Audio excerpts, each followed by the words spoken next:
Finally আজ থেকে তোমাদের সাথে শেয়ার করবো আমার পুরী যাওয়ার পুরো জার্নি। কেউ একদমই মিস করো না। সেদিন ঠিক দুপুর 3টে বাজে তখন থেকে আমরা রেডি হতে শুরু করে দিয়েছিলাম, কারণ আমাদের ট্রেন ছিল ওই 9:45। তাই বাড়ির সবাই মিলে রেডি সেডি হতে শুরু করে দিয়েছে। আর যেহেতু বেশ অনেকটাই আমাদের যেতে হবে শালিমার অবধি, তাই জন্য আমরা শুরু করে দিয়েছিলাম তোড়জোড় যাওয়ার। আর গাড়ি আমাদের এসেই গিয়েছিল, এখানে লাগেজ প্যাক হচ্ছিল উপরে। টোটাল 14 জন ফ্যামিলি মেম্বার মিলে আমরা পুরীটা গিয়েছিলাম, কিন্তু এখানে যায়নি হলো আমার ভাই। আস্তে আস্তে আমরা গাড়িতে উঠে পড়লাম সবাই রওনা দেওয়ার জন্য। আর আমার ভাই এখানে যায়নি, তাই ও একটু হাই করে দিল। তারপর আমার সুন্দর বাড়িটাকে আমি টাটা বলে বেরিয়ে পড়লাম। আমার বাড়ি থেকে শালিমার অবধি প্রায় 2 থেকে 2.5 ঘন্টা রাস্তা, তাই রাস্তার মাঝখানে একটু ট্রি ব্রেকও আমাদের হয়ে গিয়েছে। এদিকে মনের মধ্যে এক্সাইটমেন্ট কিন্তু আস্তে আস্তে বেড়েই আসছিল। আর যখন এসে পৌঁছালাম শালিমার স্টেশনে, দেখো কত সুন্দর লাগছিল। 15 অগাস্টের জন্য এইভাবে সাজিয়েছিল লাইট। মানে ফাইনালি যে আমি পুরীটা যাচ্ছি, আমি যাব, সমুদ্রের পাটা ভেজাবো, এটা ভেবেই একটা আলাদা আনন্দ লাগছে। যাক, এখন এখানে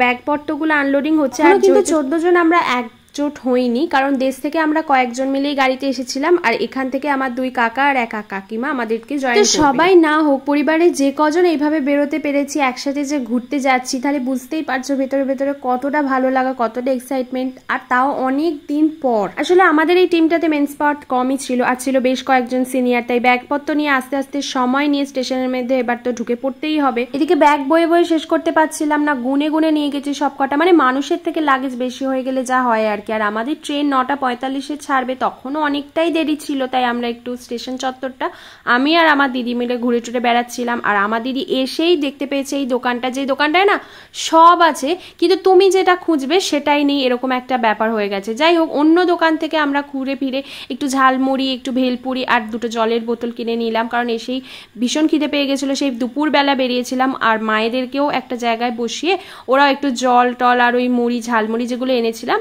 ইনস্ট্যান্ট, ওগুলো একটু খেয়ে নিল। তখনও অবধি কিন্তু বাকি 3 জন আমাদের জয়েন করেনি। তাই দিদিকে বললাম, চল এখানে একটা নতুন সাবওয়ে হয়েছে, দেখলাম মানে অনেকেই যাচ্ছিল ওখানে ভেতরে, তাই আমরাও একটু ঘুরে টুরে এলাম। ওখানে কিছু ছবিও ক্লিক করলাম। আর এখানে আমার পিসেমণি এসেছিল আমাদের সি অফ করতে। ও আবার ফুচকা আর চাও এনেছিল। চাটা জাস্ট দারুণ হয়েছিল, ও নিজে বানিয়ে এনেছিল, যেটাকে একদম মাথা ছেড়ে গিয়েছিল আমাদের।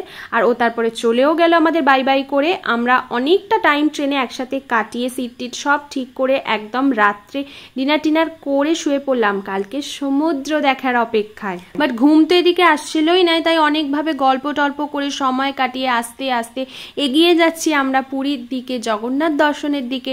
এটা ভেবেই মনটা একটা আলাদা শান্তি আসছে। কোনো রকমে রাতটা কাটতে না কাটতেই ভোর হয়েছে, তখন 4টে বাজে, সবার ঘুম ভেঙে গেছে। আর এদিকে বৃষ্টিও হচ্ছে, আর ট্রেনও আমাদের অনেকটাই লেট চলছিল। যাক, আস্তে আস্তে সমস্ত কিছু আমাদের ফরে হয়ে গিয়েছিল। আমরা এগিয়ে যাচ্ছিলাম আমাদের গন্তব্যস্থলে। বেশ এক্সাইটমেন্টটা বাড়ছিল। আর অবশেষে আমাদের সেই ডেস্টিনেশন, সেই নস্টালজিয়ার জায়গা, যেটার জন্য এত কিছু, এসে পৌঁছালাম। বাঙালির একটা ইমোশনের জায়গা এই পুরী। আর আমি তো আসছি প্রায় 10 বছর পর আবার এই স্টেশনে। অদ্ভুত একটা নস্টালজিয়া কাজ করতে লাগলো। ওই যে স্টেশনের আওয়াজ, ওই যে উড়িয়া ভাষার আওয়াজ, মানে কানে আসতেই একটা আলাদা ব্যাপার এসে গেল। স্টেশনে আমরা তখন কিছুক্ষণ ওয়েট করছিলাম, কারণ যে গাড়ি দিয়ে আমরা হোটেলের দিকে যাব সেটাই তখন ঠিক করতে হচ্ছিল। ওখান থেকেই যেহেতু গাড়ি পাওয়া যায়, 14 জনের টোটাল 2টো ম্যাজিক গাড়ি আমাদের করতে হয়েছে। প্রায় তখন সকাল 7:30 কি 8টা হবে। আর ওয়েদারটা সেদিন দারুণ ছিল। আর ফাইনালি রাস্তার সেই ব্যাগটা, যেটার পর আসলে চলেই এলো পুরীর সমুদ্র সৈকত। মানে সত্যি বলছি যে ভীষণ এক্সাইটমেন্ট কাজ করে এই পুরীর এই রাস্তাটা, এই যে এই বাঁকটা দেখে গেলে, ওই ল্যাম্প পোস্টটা, মানে আলাদাই একটা ভালো লাগা কাজ করছিল সেই মুহূর্তে। আর চলো, এরপর দেখা হবে একেবারে সমুদ্র সৈকতে পা ভেজাতে। আর এই ভিডিওটা কেমন লাগলো তোমরা যারা দেখলে তারা প্লিজ কমেন্ট করো। আর নতুন ভিডিও কিন্তু আসছে, ওয়েট করো।